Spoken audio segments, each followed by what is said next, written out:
আল্লাহ রাব্বুল আলামিন মানব জাতির জন্য যত কল্যাণকর বিধান আছে এই বিধানগুলোকে আল্লাহ পাক কুরআনুল কারীমের মাধ্যমে আমাদের নবীর উসিলায় নবীর মাধ্যমে আমাদেরকে এই উম্মত পর্যন্ত আল্লাহর বাণীগুলি পৌঁছায়া দেওয়া হয়েছে, যাতে করে আমরা দুনিয়ার জিন্দেগিটা সুন্দরভাবে কাটাইতে পারি।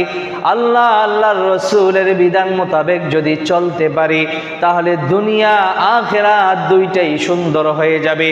আমার আল্লাহ বলেন, দুনিয়ার মানুষের মধ্যে ওই মানুষটাই সবচেয়ে বড় সফল। ফামান যুহজিহা আনিন নার ওয়া উদখিলাল জান্নাতা ফাকাদ ফাজ। যেই মানুষটা জাহান্নাম থেকে বেঁচে গেল আর জান্নাত অর্জন করতে পারলো, ওই মানুষটাই হচ্ছে সবচেয়ে বড় সফল। সুবহানাল্লাহ। আমার বন্ধুরা, আল্লাহর বিধান মানলে, নবীর সুন্নত অনুসারে চললে লাভ না ক্ষতি? লাভ। এ লাভ আমাদের বুঝতে হবে। লাভ ছাড়া কেউই কোনো কিছু করতে চায় না। এই লাভগুলো আমাদের বুঝতে হবে। আল্লাহর বিধান কত হাজার হাজার বিধান কুরআনুল কারীমের মধ্যে আল্লাহ রাব্বুল আলামিন 500 আয়াত নাজিল করছেন শুধু আদেশ সূচক এবং নিষেধ সূচক শব্দ দিয়ে, বাক্য দিয়ে এবং ওই বিধান দিয়ে। সুবহানাল্লাহ। তাহলে আমার আল্লাহ আমাদের পরিচালনা করার জন্য কেমন প্ল্যান করছেন, যেই প্ল্যান আমরা মানলে আমাদের দুনিয়াও সুন্দর হবে, আখিরাতও কি হবে?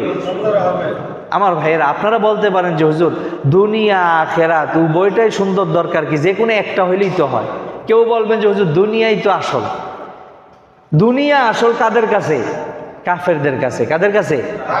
কাফেররা মনে করে দুনিয়াই আসল, এজন্য ওরা দুনিয়াটাকে সাজানোর জন্য যা দরকার তা করে। আর প্রকৃত ইমানদার যারা, তারা শুধু খেয়াল করে যে আমার আখিরাতটাকে সুন্দর করতে হবে। আখিরাত সুন্দর হলেই আমার সব সুন্দর হয়ে যায়। আর প্রকৃত ইমানদার আখিরাতটাকেই সুন্দর বানাইতে চায়। কেন? দুনিয়ার পিছনে তারা অত সময় দেয় না। এটা একটা কারণ আছে। কারণ কি? আল্লাহ রাব্বুল আলামিন বলছেন, যেই ব্যক্তি আখিরাতটাকে সাজানোর জন্যে সে দুনিয়াতে মেহনত করবে, আমি আল্লাহ তার ওই আখিরাতের ফিকিরের কারণে দুনিয়াটাকেও তার অটো আমি বোনাস হিসেবে সুন্দর বানাইয়া দিব। সুবহানাল্লাহ।